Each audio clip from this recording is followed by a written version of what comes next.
Hello everyone, good morning. তোমরা সবাই কেমন আছো? আশা করি সবাই ভালো আছো, সুস্থ আছো। আমরাও বেশ ভালো আছি। আমি টুম্পা, আমার নতুন একটা ব্লগে তোমাদের সবাইকে অনেক অনেক স্বাগত। সকাল সকাল ঘুম থেকে উঠে পড়েছি। এখন ঘড়ির কাঁটায় ঠিক সকাল 7টা। আজ হচ্ছে সোমবার। তোমাদের সবাইকে সাথে নিয়ে এখন থেকে ব্লগটা শুরু করছি। সকালে ঘুম থেকে উঠেছি ভোর 5টার সময়। ঘুম থেকে উঠে এদিক ওদিক একটু হাঁটাহাঁটি করলাম, তারপরে একটু ফোন ঘাঁটছিলাম। আর এখন দেখো লেগে পড়েছি একেবারে সংসারের কাজে। তোমরা তো জানো তোমাদের দিদিভাইয়ের কত কিছু কাজ থাকে। সকালে ঘুম থেকে উঠে উঠোনে গোবর জল ছড়া দিলাম, ঝাঁপগুলোকে ভালো করে গুটিয়ে ওপরের দিকে তুলে দিয়েছি। ঘর ঝাড় দেওয়া, উঠোন ঝাড় দেওয়া কমপ্লিট হয়ে গেছে। এখন চলে এসেছি কলপাড়ে বাসি থালা বাসনগুলোকে ভালো করে মেজে ধুয়ে পরিষ্কার করে নেব। ওদিকে মাম্মাম সোনা এখনও ঘুমাচ্ছে। আর এই প্যাচপ্যাচে গরমের মধ্যে সংসারে কাজ বাজ যেন করতেই ইচ্ছে করে না। একে তো সারা দুপুর ঘুমাতেই পাই না, মানে সময় হয়ে ওঠে না। এই যে ভিডিও এডিটিং করা, ভিডিও আপলোড করা, মাম্মামকে ঘুম করানো, সব কিছু মিলেমিশে আমার আর কখনোই ঘুমানো হয় না। ওই আবার রাতের বেলা যখন ঘুমাতে যাই না, তখন কিন্তু রাত 12:30 1টা বেজে যায়। তাহলে ভাবো সকাল সকাল আর বিছনা ছেড়ে উঠতে কি ইচ্ছে করে? একেবারেই ইচ্ছে করে না। কিন্তু তবুও কি করব বলো, সকাল সকাল না উঠলে পরে বাসি কাজগুলো তো ঘরের মধ্যে পড়েই থাকবে, তাই না? আর সংসারের অমঙ্গল হবে, সেই জন্যেই কিন্তু সকাল সকাল ঘুম থেকে উঠে পড়েছি। ঘুম থেকে উঠেই দেখো অনেকগুলো কাজ তো কমপ্লিট করে ফেলেছি। আর এখন চলে এসেছি রান্নাঘরে, গোবর মাটি দিয়ে ভালো করে লিপে নিচ্ছি। এই প্যাচপ্যাচে গরমের মধ্যে না কিছুই ভালো লাগছে না, জানো তো। আর প্যাচপ্যাচে গরমের মধ্যে আমরা সবাই যেন একেবারে আম কাঁঠালের মতো পেকে যাচ্ছি। আর সত্যি কথা বলতে কি, আম কাঁঠালের সময় তো চলেই এলো, তাই না? আর এই গরম যদি না পড়ে তাহলে আম কাঁঠালগুলো পাকবে কি করে? আর সামনে যেহেতু জামাই ষষ্ঠী, তোমরা তো সবাই জানো আর বেশি দিন বাকি নেই। ওই জন্যেই কিন্তু ওয়েদার ঠিক জানে কখন কোন সময় গরম ফেলতে হবে। সেই জন্যেই কিন্তু নিয়ম করে প্রত্যেক বছর এই আম কাঁঠাল পাকার সময় মানে ভীষণ পরিমাণে গরম পড়ে, তাই না? আমরা তো সবাই জানি গরম পড়ে, কিন্তু তবুও আমরা কিন্তু গরম সহ্য করতে পারি না বলেই কিন্তু বলি সব সময় যে গরম পড়েছে, গরম পড়েছে।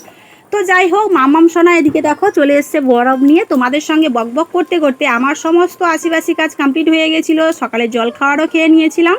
আর মাম্মাম সোনা এখন দেখো সকাল 10টা বাজে, তো এখন এই যে নিয়ে চলে এসছে বরফ। বাড়ির সামনে দিয়ে গেছিলো বরফ দোকানি। তো দেখো এই যে দেখো বরফটা নিয়েছি। এই বরফগুলোর দাম কত জানো? 2 টাকা পিস। বরফটা খেয়ে না প্রাণটা একেবারে জুড়িয়ে গেল। সত্যি এই গরমের মধ্যে যদি একটু ঠান্ডা ঠান্ডা জিনিস পাওয়া যায় তাহলে মনটা তো এমনিতেই জুড়িয়ে যাবে, তাই না? তো যাই হোক, এখন ভাবছি দুপুরে কি রান্না বান্না করব। আর আমাদের তো তেমন কোনো সামর্থ্য নেই যে মাম্মামকে ভালো কিছু কিনে খাওয়াবো, তাই না?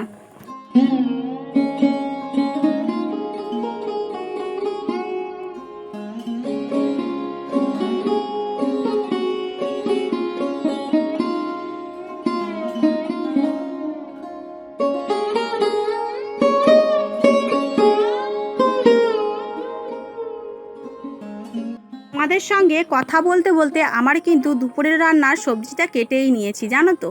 আসলে কি বলো তো, আজ তো সোমবার, সেই জন্যই কিন্তু নিরামিষই রান্না হবে। আর বাড়িতে ডাল, সয়াবিন এগুলো সব কিছুই বাড়ন্ত। ওই জন্যে ভাবলাম আলু সেদ্ধ ভাত বসাবো। তো সেদ্ধ ভাত বসিয়ে দিয়েছি। আর একদিকে দেখো ভেন্ডি ভাজা বসিয়েছি।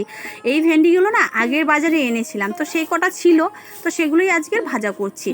আসলে কি বলো তো, আমাদের মতো মধ্যবিত্ত পরিবারে কি বলো তো, একটু বুঝে শুনে খরচ করতে হয়। এই যে মাসের শুরুর দিকে যদি আমরা খরচটা একটু কম করে করি, মানে বুঝে শুনে করি, তাহলে কিন্তু মাসের শেষের দিকে সংসার চালাতে একটু অসুবিধা হয় না।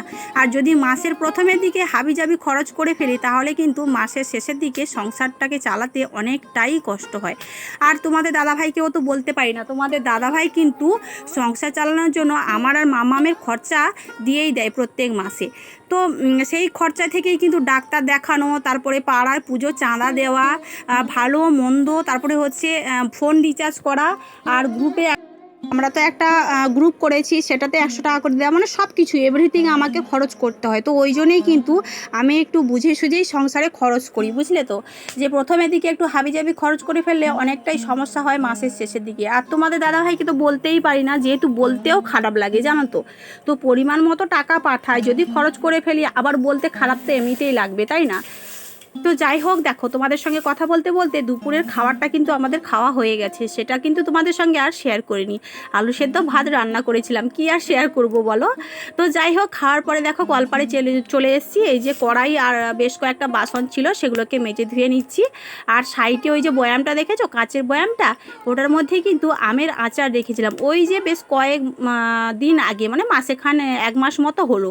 তো আচারটা বানিয়েছিলাম, মা মেয়ে আমরা এত লোভী যে আচারটা খেয়ে শেষ করেই ফেলেছি। মানে এতটা ভালো হয়েছিল আচারটা, কি বলবো তোমাদের। প্রত্যেক দিন মানে একদিন ছাড়া ছাড়া আচারটাকে খেয়ে আমরা শেষ করে ফেলেছি। যাই হোক, শেষ যখন হয়ে গেছে, আমাদের গলার থেকেও জলটা নেমে গেছে। আর এদিকে দেখো বাসনগুলো মেজে ধুয়ে তারপরেই কিন্তু মাম্মামকে ঘুম করিয়ে দিয়েছিলাম। আর এখন হয়ে গেছে সন্ধে 6টা। আর মাম্মামকে ঘুম থেকে উঠিয়ে সন্ধে প্রদীপ জ্বালিয়ে গেছিলাম পাড়ার একটা মুদিখানা দোকানে। হচ্ছে বাড়িতে হচ্ছে বিস্কুট ছিল না, আর মাম্মাম না খালি মুড়ি খেতে চায় না, ওই জন্যই একটা চানাচুর প্যাকেট আনতে গেছিলাম। এই যে দেখো মাম্মাম কত সুন্দর করে কৌটোর মধ্যে বিস্কিটগুলো ভরে দিল। আসলে মাম্মাম না এই সমস্ত ছোটোখাটো কাজগুলো করতে ভীষণই পছন্দ করে। আর জানো, আমার না ভিডিওতে একটু ভয়েস দিতে ভীষণই প্রবলেম হচ্ছে, কেন কি আমাদের এখানে প্রতিবেশী একজনের বাড়িতে পুজো হচ্ছে। তো এখন ওনাদের বাড়িতে হচ্ছে একটু মাইকের আওয়াজটা বন্ধ রয়েছে, আর আমি কিন্তু দুপুরবেলা রান্না করতে করতে ভয়েস দিচ্ছি, বুঝলে। আর একটু কথাগুলো প্রবলেম হয়েই যাচ্ছে। এখন ভাতের হাঁড়ি ফুটছে, তোমরা হয়তো আওয়াজটা শুনতে পাবে কিনা জানি না। তো যাই হোক, মাম্মাম এই যে সব কিছু ভরে দিল, চানাচুর বিস্কিট। তারপরেই কিন্তু দেখো মাম্মামকে পরিয়েছিলাম, পড়ানোর পরেই কিন্তু চলে এসেছি এখন বিছনাটা করতে। বিছনাটা করে নেওয়ার পরেই কিন্তু রান্নাঘরে যাব। ভাবছি কি রান্না বান্না হবে, দেখা যাক। তো যা কিছু রান্না করি অবশ্যই তোমাদের সঙ্গে শেয়ার করব। এই যে দেখো বিছনাটা করে নিচ্ছি। আর কি বলো তো, আমার রুমের মধ্যে না লাইটটা ভালো নেই আর কি, একটা বাল্ব দেওয়াই রয়েছে। তো বুঝতেই পারছো, অর্ধেকটা বাঁশ দেওয়া, অর্ধেকটা টিন দেওয়া, তো সেই জন্য কিন্তু আলোটা ভালো মতো আসে না। তো এরকমই ভিডিও আসে, তোমরা একটু কষ্ট করে দেখে নিও। আর তোমরা কিন্তু অনেকেই আমাকে অনেক অনেক কমেন্ট করছো, বেশ ভালো লাগছে জানো। তোমাদের এই কমেন্টগুলো পড়লে না আমার ভীষণ ভীষণ ভালো লাগে। তোমরা প্লিজ এইভাবে আমাকে ভালোবাসা দিও। তোমাদের সাপোর্ট আর ভালোবাসা পাওয়ার আশায় কিন্তু আমার ইউটিউব প্ল্যাটফর্মে আসা। তো যাই হোক, বিছানাটা করে নিচ্ছি।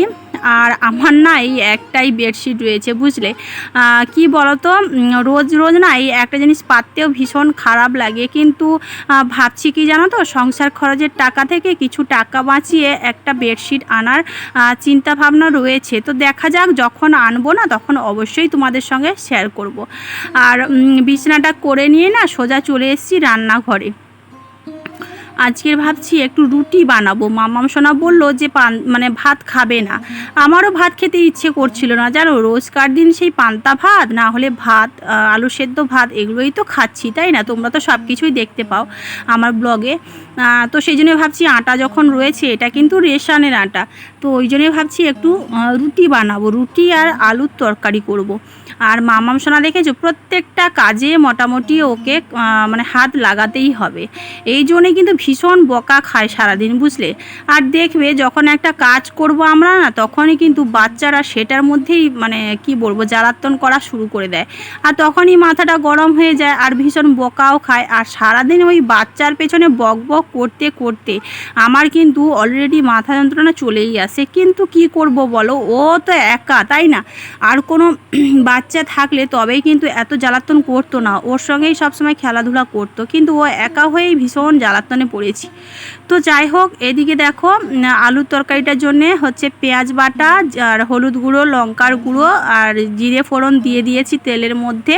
এটাকে ভালো করে কষিয়ে নিয়ে এখন হচ্ছে সেদ্ধ করে রাখা আলুটা দিয়ে দেবো। আলুটা হচ্ছে আগের থেকেই আমি সেদ্ধ করে রেখেছিলাম, তো সেটা এখন দিয়ে দিচ্ছি। আর সঙ্গে একটু লবণ দিয়ে দেবো, দিয়ে আলুটাকে ভালো করে মশলার সঙ্গে কষিয়ে জল দিয়ে দেবো। আর এই আলুর তরকারিটা না খেতে ভীষণই টেস্টি হয়, বুঝলে। তোমরা কি করে বুঝবে বলো, তোমরা তো আমার হাতের রান্না কখনোই খাওনি, আর আশা করি কখনো খেতেও পাবে না। হ্যাঁ পাবে, অবশ্যই পাবে, যদি আমার বাড়িতে আসো তাহলে অবশ্যই তোমরা খেতে পাবে। এই আলুর তরকারিটাতে কিন্তু মানে তেমন কিছু মশলা আমি দেইনি, তোমরা তো দেখতেই পাচ্ছ, জাস্ট পেঁয়াজ বাটা দিয়েছি আর ওই হলুদ গুঁড়ো, লঙ্কার গুঁড়ো আর কালো জিরে ফোড়ন, ওটাই। তো টেস্টটা ভীষণ ভালো হয়। আর একটু ঝাল হয়েছিল আজকের তরকারিটা, বুঝলে।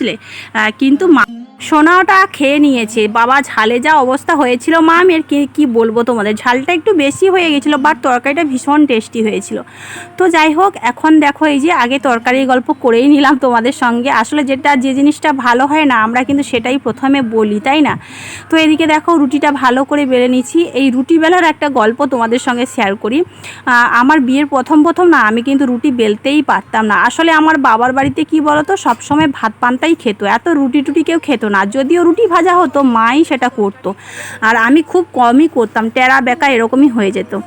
আর এদিকে দেখো তরকারি কালারটা জাস্ট ওয়াও হয়েছে, তাই না? ভীষণ ভালো হয়েছে, আর টেস্টিটাও ভীষণ ভালো হয়েছিল। আর এদিকে দেখো রুটিগুলো ভেজে নিচ্ছি। তো যাই হোক, এখন আপাতত রুটি ভালো করে মানে বেলতে শিখে গেছি, আর ভাজা তো করি। তো যাই হোক, আজকে ব্লগটা কিন্তু এখানেই শেষ করছি।